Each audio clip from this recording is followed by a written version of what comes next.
mim, qual que é o maior medo de um funcionário ou parceiro? O maior medo é muito simples, é você ser substituído, você chegar e escutar a frase do seu chefe dizendo: nós não precisamos mais dos seus serviços. A maioria das pessoas tenta evitar essa situação sendo legal, sendo um puxa-saco, trabalhando muito, só que isso tá muito errado. Robert Greene vai ensinar pra gente que a real única forma de segurança que nós temos nessa vida se chama dependência. Você precisa criar uma situação onde, se você sair, o prédio inteiro desmorona. Hoje nós vamos falar da Lei 11. Aprenda a manter as pessoas dependentes de você. Então, pra gente começar, você tem que entender que o poder não é você ser independente. Mas, de fato, o poder é você causar dependência das outras pessoas em relação a você. Só que para isso, você precisa procurar pessoas fracas para que elas se tornem dependentes de você. Isso é muito simples. Vou te dar um exemplo. Olha, nós tínhamos na França o Luís XI, que era ninguém mais, ninguém menos que o Rei Aranha. Ele era conhecido como uma pessoa paranoica e uma pessoa cruel. E aí, então, em determinado momento, existiu um astrólogo que ele simplesmente previu a morte de uma senhora da corte. Ele falou que dentro de poucos dias, se eu não me engano, eram 8 dias, essa senhora ia morrer. E aí, de fato, né, essa senhora veio a falecer.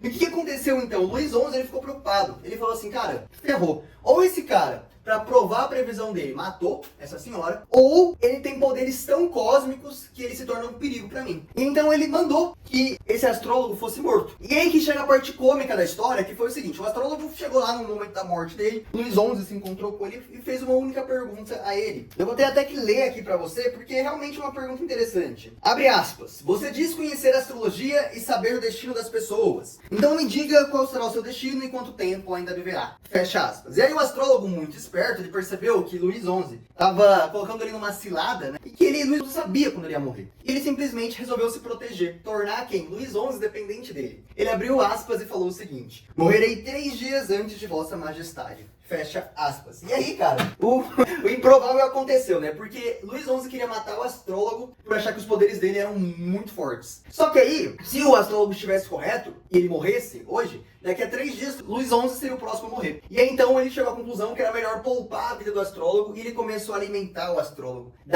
Tudo do bem do melhor com médicos e pessoas para cuidarem do astrólogo, muito mais do que cuidavam dele mesmo. Resultado, o astrólogo não morreu, só que Luís XI morreu. E quando você vai olhar na história, o astrólogo chegou a morrer vários anos depois do Luís XI. Então a previsão dele não se cumpriu, só que ele também não foi morto, né? Então olha só que interessante, o astrólogo preferiu estar errado, mas continuar com a própria vida. Então, o astrólogo, ele percebeu que o Rei Aranha, ele era uma pessoa fraca. Ele era uma pessoa que era paranoica. Ou seja, para ele poder se livrar da morte, ele precisava que o Rei Aranha se tornasse dependente dele. E para o Rei Aranha se tornar dependente do astrólogo, o astrólogo ligou a vida dele à vida do rei. Interessante, né? Próximo ponto. Seja ou pelo menos pareça indispensável. Então, ou você cria uma habilidade em que você se torna indispensável, ou simplesmente você tem que parecer que é. Um exemplo disso é a briga que ocorreu entre Michelangelo e o Papa Júlio II. Eles tiveram uma briga absurda lá, e eu não lembro o porquê, qual que foi a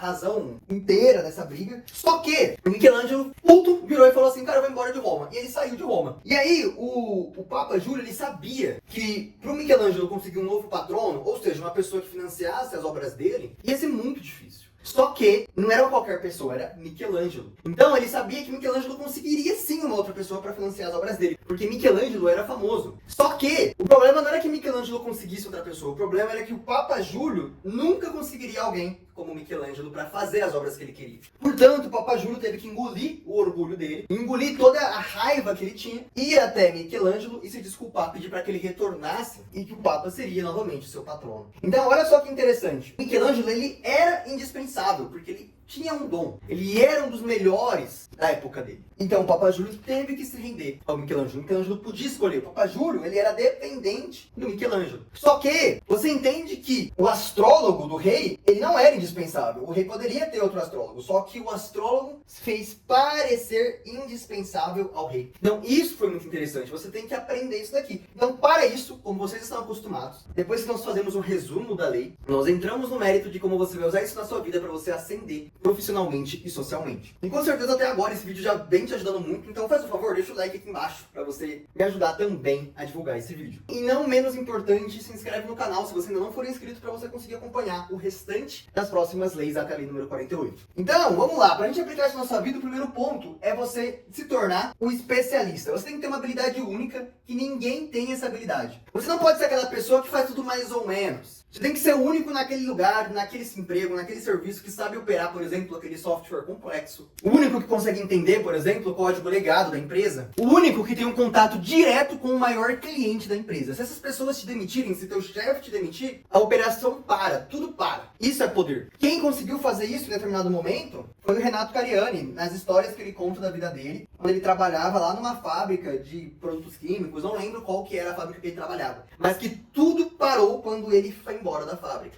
Então ele era o especialista, ele era quem fazia tudo girar. 2, você tem que ser o guardião. Deixa eu ver se tá dando pra ler lá embaixo. Você tem que ser o guardião, cara. Se você ensina tudo que você sabe para as pessoas, você simplesmente se torna substituível. Se você tem algo que é muito eficiente, que você sabe fazer de maneira simples, que você consegue fazer melhor do que os outros e que ninguém sabe o segredo, mantenha isso pra você. O mestre nunca entrega a verdadeira chave do sucesso, né? Você lembra que o Plankton queria roubar, né, a receita do hambúrguer de Siri, lá do Bob Esponja? Se tem algo que faz sucesso, você não entrega. É igual a fórmula mágica da Coca-Cola. Se tem algo que faz sucesso, você não entrega. E 3, vincule o seu projeto ao projeto do mestre. Então, se o seu chefe tem um projeto, que é o que dá mais lucro pra ele, e se você é a pessoa que coordena esse projeto, ele nunca vai te despedir. Porque ele sabe que você faz de maneira eficiente, ele sabe que só você sabe fazer isso, ele sabe que você é quem coordena o projeto. Então você tem que vincular de alguma forma o seu futuro com o futuro do mestre. Eles têm que ser dependentes, tá? Esse é o mais difícil de você conseguir fazer, talvez não dependa tanto de você, mas esses dois é que você consegue fazer. Você consegue pegar alguma coisa, virar especialista naquilo, de forma que ninguém mais no seu trabalho consiga. E outra maneira é você não contar os seus segredos. Você tem que se tornar uma pessoa tão foda, mas tão foda, que literalmente as pessoas não sabem como você faz aquilo, beleza? Isso aqui é um ponto muito interessante que nós nunca tínhamos parado pra perceber. Se você olhar bem, né, manter as pessoas dependentes faz com que existam vários relacionamentos de dependência emocional entre as pessoas, tá? Então você vê que realmente isso daqui funciona, tá? Nós estamos falando, obviamente, no âmbito econômico, nós não queremos manipular ninguém em questão de relacionamento, porque isso é feio, tá? Mas no âmbito de vida, no âmbito social, é interessante que você saiba isso, para você não ser demitido, para você não ser substituído na sua empresa, seja pela IA, seja por um funcionário mais barato, seja por qualquer outra pessoa jovem que esteja chegando na empresa e que esteja ameaçando o seu emprego. Então nós vamos usar isso aqui para o bem. Não use isso daqui para relacionamentos, não